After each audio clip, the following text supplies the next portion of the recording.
Et salut à tous, bonsoir et bienvenue sur PS2 Channel. Et aujourd'hui, je continue ma collection, une vidéo présentation de ma collection des jeux PS3. Donc voilà, ce sera la partie 3. Donc dans une précédente vidéo de ma collection, j'avais dit que je savais pas trop quelle PlayStation mettre après la PS2. Hein, j'avais dit que je savais pas si c'était la PS3 la meilleure ou la PS4. Donc ce qui est pour de la manette, clairement, moi c'est la manette PS4 que je préfère car c'est vraiment la manette que j'ai préférée chez Sony. J'ai toujours un peu de mal de jouer avec la manette PS5. Je la trouve un peu différente, je la trouve un peu trop gonflée comme ça, alors que celle-là, je la trouvais vraiment parfaite, cette manette PS4. Donc, je dirais pour ce qui est des jeux indépendants, je dirais la PS4, qui a vraiment beaucoup de jeux indépendants et vraiment des super jeux. Mais pour ce qui est triple A, etc., je préfère la PS3. Je trouve qu'il y avait beaucoup plus de risques sur PS3. En plus, il y avait vraiment des jeux bien différents et tout, alors que sur PS4, il y a très peu de nouvelles licences, hein, c'est surtout des suites ou des remakes ou des remasters dans les gros jeux. Il n'y a pas trop de risques pris pour la PS4, donc petite préférence pour la PS3. Donc ça dépend J'aime bien les deux, mais je mettrai d'abord en premier PS2, puis PS3 et puis PS4 chez Sony.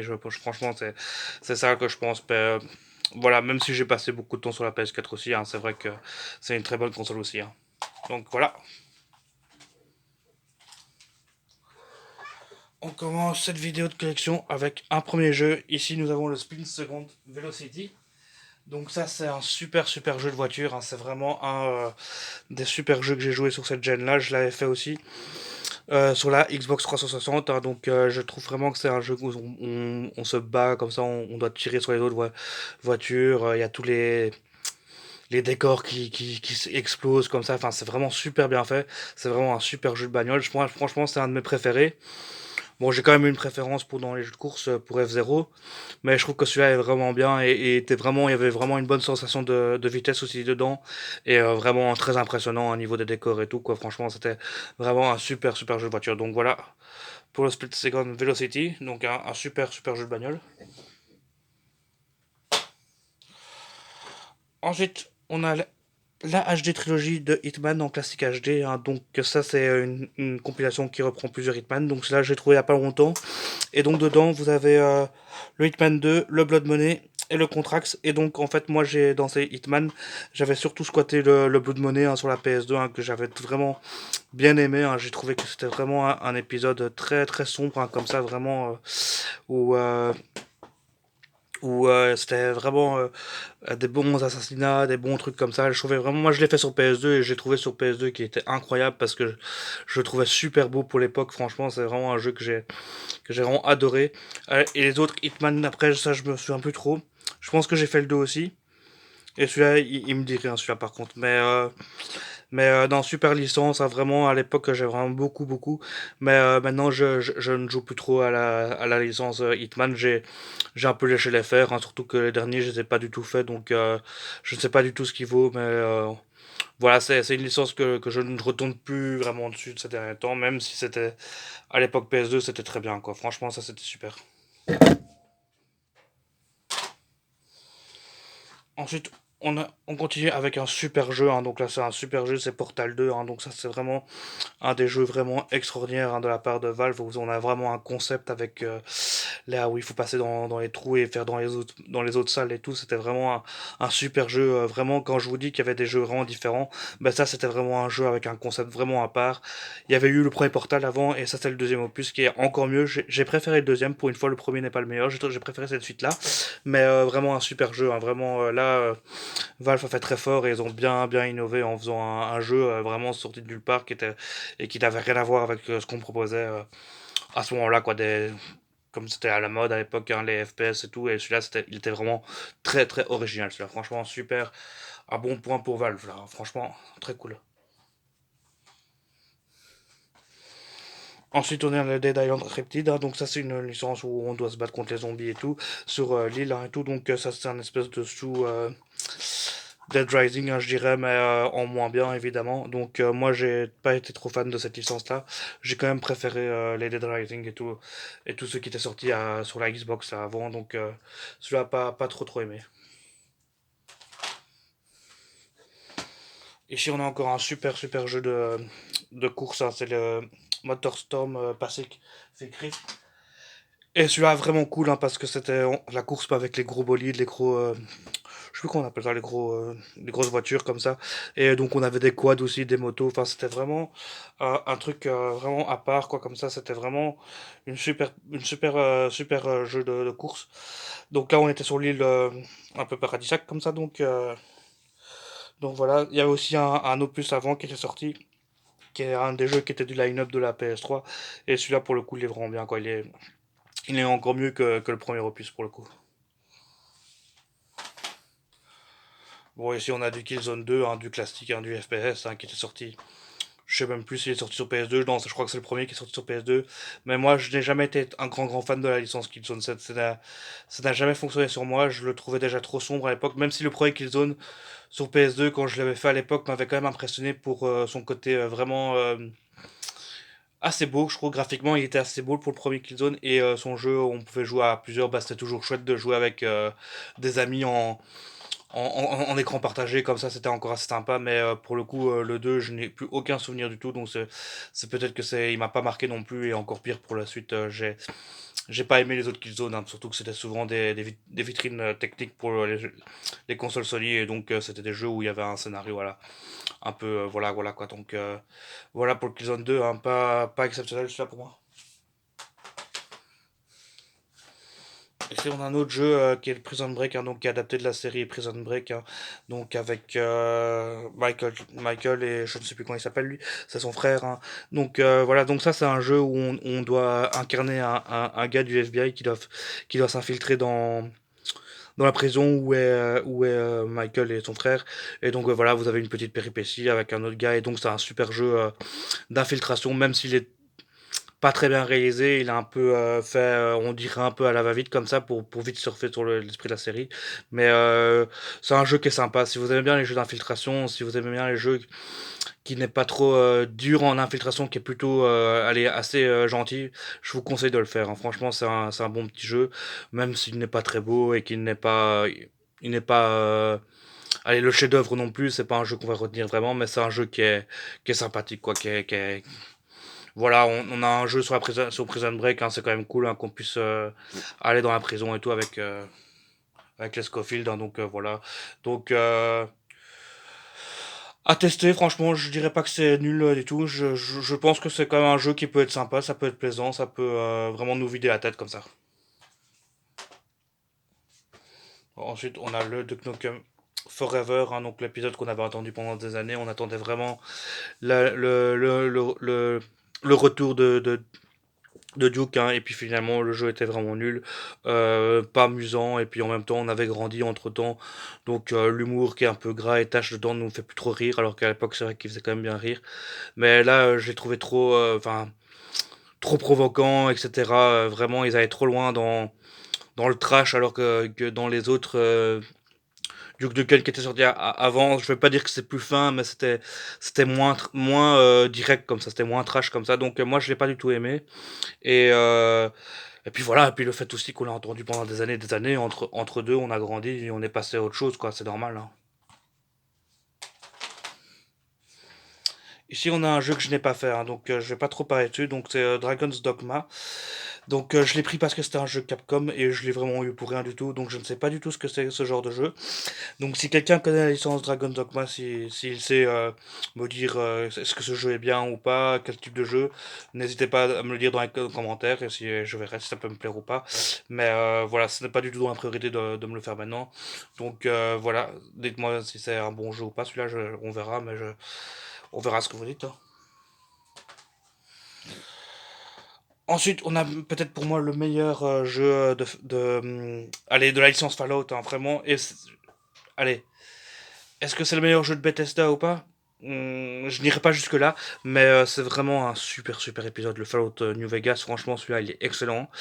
C'est mon Fallout préféré. Hein. J'ai trouvé que c'était celui qui avait la meilleure écriture, la meilleure ambiance, où il y avait les meilleures quêtes de PNG et tout. Surtout que de base, je suis pas le plus grand fan de Fallout parce que Fallout, j'ai quand même découvert ça sur le tard. Et en fait, moi, quand j'ai découvert le premier Fallout, c'était à l'époque, c'était quand j'avais acheté la PS4 en fin 2014, début 2015, hein, parce que j'avais gardé la PS3 assez longtemps quand même, hein, puisque j'avais acheté en 2010 ma PS3, donc j'ai gardé au moins 5 ans. Et j'ai acheté que ma PS4 en fin 2014, comme ça, donc j'avais en 2015, il sortait le Fallout 4, et je l'avais fait sur PS4, et j'ai trouvé le jeu avec un moteur graphique, mais vraiment déjà pas terrible, hein. Même on le reprochait encore à Bethesda, hein, mais c'est vrai que leur moteur, moi, déjà sur PS4, je l'aimais pas trop.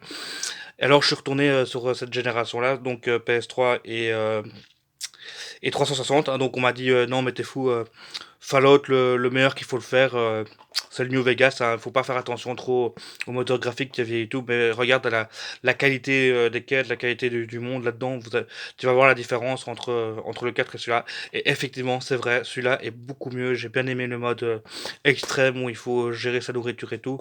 Et donc c'est un épisode que j'ai adoré, même si je suis pas hyper fan, c'est vraiment le meilleur pour moi, vraiment clairement. Ensuite, ici on a le Doom 3, donc le Doom 3 classique, hein, donc super jeu de bourrin où ils vont tuer surtout les monstres et tout. Donc ça c'est Doom, hein, c'est très connu, donc pas la peine de vous faire un speech de 2 heures là-dessus. C'est vraiment un super jeu, c'est vraiment tous les Doom que j'ai fait, moi je les ai bien aimés. Même le tout premier qui était que j'avais fait sur PC à l'époque, je l'avais vraiment adoré quoi.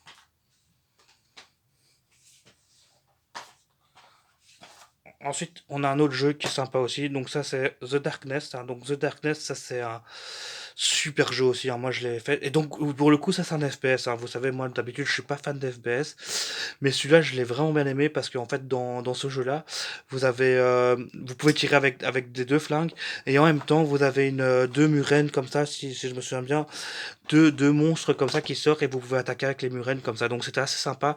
En plus, le jeu, il a vraiment une ambiance mafieuse comme ça que moi j'adore. Franchement, il est vraiment dans ces thèmes-là. Donc c'est vraiment un super jeu de début. En plus, je pense qu'il est sorti au tout début de la PS3 et de la 360, hein, il me semble, hein. Mais je vous le conseille de le faire plutôt sur la Xbox 360 et parce qu'il est rétrocompatible avec la Xbox Series X. J'ai testé il y a pas longtemps. Pour le mien, il fonctionnait. Et donc voilà, dans les meilleures qualités, on va dire. Jouer sur Xbox Series X, c'est toujours mieux. Et même avec la manette Xbox 360, c'est plus facile pour les FPS, hein. On va pas se mentir, on va pas se le cacher. Mais non, super jeu. Franchement, j'ai toujours essayé de trouver parce qu'il y a un deuxième opus qui existe. Alors, je voulais le prendre à l'époque, mais quand j'ai vu que les graphiques étaient très différents et qu'ils faisaient beaucoup plus, celui-là faisait quand même très sombre et très mature, et l'autre faisait plus côté un peu cel shading comme ça, peut-être pas du cel shading, mais plus lisse comme ça, plus dessin animé comme ça. Donc moi ça m'a pas trop tenté, j'étais un peu cassé par rapport à ça, donc j'ai pas voulu le prendre. Mais le premier super ambiance, c'est vraiment super jeu quoi. Moi j'ai vraiment bien aimé ce jeu-là. Ensuite, on a le plus pourri des Harry Potter, hein, And the Deathly Hallows partie 1. Donc celui-là vraiment, on sent vraiment que Electronic Arts et Warner n'ont plus d'idées pour la saga Harry Potter, hein. Ça part vraiment en live et ils font des jeux comme ça où on tire partout, où c'est n'importe quoi, où franchement la licence Harry Potter n'est plus du tout ce qu'elle était, comparé aux épisodes qui étaient sortis sur la PS2 avant et sur la GameCube. Je crois même qu'ils sont sortis sur Xbox aussi. Ouais, ils sont sortis sur Xbox puisque j'en possède.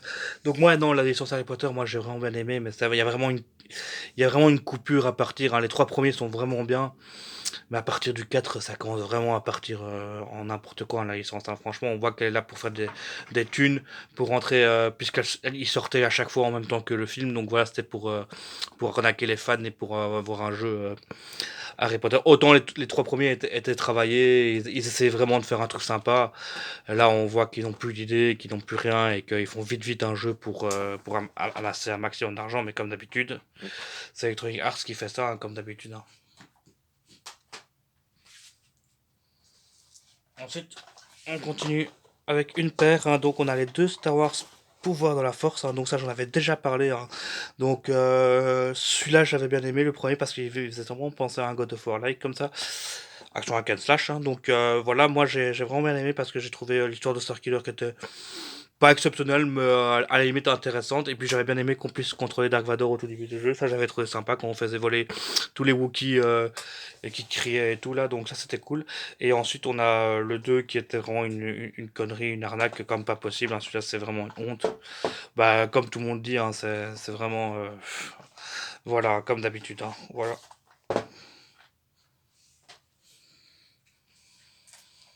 Ensuite, on a une licence que je n'ai pas spécialement aimée. Bon, je vais pas me faire que des amis là, parce que je sais que vous êtes beaucoup de monde adore la licence Borderlands. J'ai jamais réussi à rentrer dedans. Franchement, je l'ai fait plusieurs fois. Enfin, plusieurs fois, j'ai essayé de le commencer avec le 1. J'ai pas aimé le 1, donc j'ai fait avec le 2. Parce qu'on me dit, ouais, t'es fou, le 1, c'est pas le meilleur, faut vraiment que tu fasses le 2. Le 2, il est excellent et tout. Je sais pas, moi, c'est peut-être le côté FPS avec les graphiques cel shading cel shading que je n'aime pas trop. Et je sais pas, j'ai jamais réussi à rentrer dedans, l'univers ne me plaît pas tant que ça. Enfin, je sais pas, j'ai peut-être pas fait l'effort de le creuser ni rien, mais moi, j'ai pas réussi à rentrer dedans. Et quand j'arrive pas à rentrer dans un jeu, je lui laisse quand même 3 4 heures, mais si après 3 4 heures je commence pas à un minimum l'apprécier ou à y trouver des qualités, pour moi, enfin pour moi que j'aime bien, ben je l'abandonne. Donc voilà, donc le Borderlands pour moi, il a jamais passé, j'ai jamais pas fait plus de 3 heures dessus. Et donc voilà, moi ça c'est une licence que je n'aime pas trop apprécier. Après voilà, chacun ses avis et tout, hein, même si pour d'autres personnes c'est vraiment un super jeu. Moi j'ai jamais réussi à rentrer dedans, mais je peux tout à fait admettre que c'est un jeu qui a quand même des qualités et tout, surtout niveau arsenal d'armes, je trouve qu'il est quand même bien complet et tout.